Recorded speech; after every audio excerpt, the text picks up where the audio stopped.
Hello, আসসালামু আলাইকুম রহমতুল্লাহি বারাকাতুহু।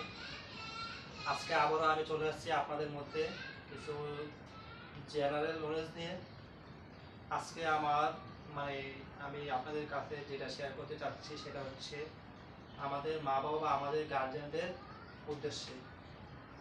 আমাদের মা বাবা অথবা আমাদের অভিভাবক আমাদের কাছ থেকে অনেক কিছু প্রত্যাশা করে। কিসের মাধ্যমে প্রত্যাশা করে? যে আমাদেরকে ওনারা লেখাপড়া ইত্যাদি অনেক ধরনের শিক্ষা দিচ্ছে, কিন্তু আমাদের যে পারিবারিক শিক্ষা, যার ধার্মিক শিক্ষা, এগুলো থেকে হয়তো আমরা পরিবার থেকে অনেক কিছু পাই না। বা ধার্মিক শিক্ষা যেটা, ওইটা অবভিয়াসলি অনেক মা বাবারা দেখা যাচ্ছে যে তারা তাদের ছেলেমেয়েদেরকে কি করে সামাজিক শিক্ষা বা এগুলোর পিছনে বেশিরভাগ দিয়ে রাখে, যে ওরা বড় হয়ে কীভাবে উন্নতি করবে বা কেরিয়ার করবে, ওই এগুলোর পিছনে বেশিরভাগ দিয়ে রাখে। ধার্মিক শিক্ষাটা আর পারিবারিক শিক্ষা যে মোস্ট ইম্পর্টেন্ট, ওইগুলোর পিছনে বেশিরভাগই দেখা যাচ্ছে আমাদের অভিভাবক বা আমাদের মা বাবারা অবহেলা করতেছে।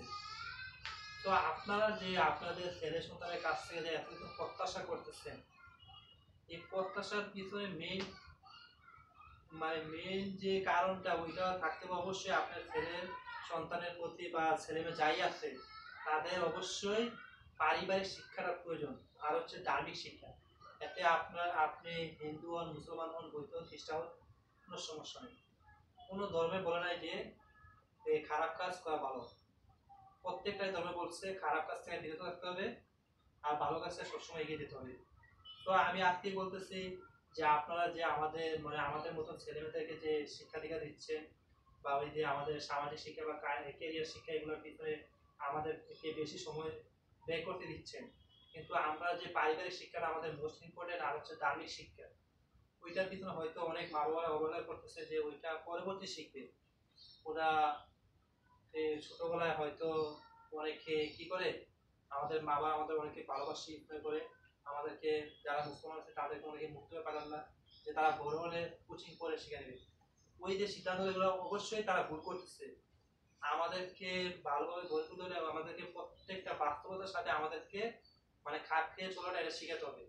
প্রত্যেকটা পরিস্থিতিতে যেন আমরা ভালোভাবে চলতে পারি, সবার সাথে মিশতে পারি, বাইরের পরিবেশের সাথে মিশতে পারি, এগুলো আমাদেরকে অবশ্যই শিখাতে হবে। এখন আমাদেরকে চার দেওয়ালের মধ্যে বন্ধ একটা সবকিছু কোচিং বা প্রাইভেট এরকম সিস্টেম করে শেখাচ্ছে, যার কারণে আমরা বাস্তবতার সাথে নিজেকে খাপ খাইয়ে চলতে পারি না। দেখা যাচ্ছে যে আমরা হয়তো একসময় লেখাপড়া শেষে আমাদের কেরিয়ারটা করবো, লেখাপড়া করে শিক্ষিত অনার্স মাস্টার্স কমপ্লিট করছি, বিভিন্ন ধরনের চাকরি পরীক্ষা দিব। চাকরি পরীক্ষা দিতে গিয়ে দেখা যাচ্ছে যে আমরা লিখিত পরীক্ষা টিকা দেয়, বা অ্যাপ্লাই করতে গিয়ে আমাদের যে রেজাল্ট গোল্ডেন অ্যাপ্লাস এগুলো হয়ে যায়, আমরা টিকা দেয়। আবার রিটিং করে লিখিত পরীক্ষা টিকা দেয়, কিন্তু দেখা যায় মৌখিক পরীক্ষা কিসের উপর হয়? সাধারণ জ্ঞানের উপর হয়, বা বাস্তবতার দিক থেকে জ্ঞান মৌখিক পরীক্ষাগুলো হয়। এগুলো সম্ভবত আমাদের তেমন পাঠ্য বই থেকে আসে না, সেটা আসে যে আমাদের জীবন কিভাবে পরিচালনা করতেছে, কিভাবে চলবো, মানুষের সাথে চলবো, কিভাবে কাজ করবো, ওইগুলো থেকে আমাদের বেশি প্রশ্ন করে।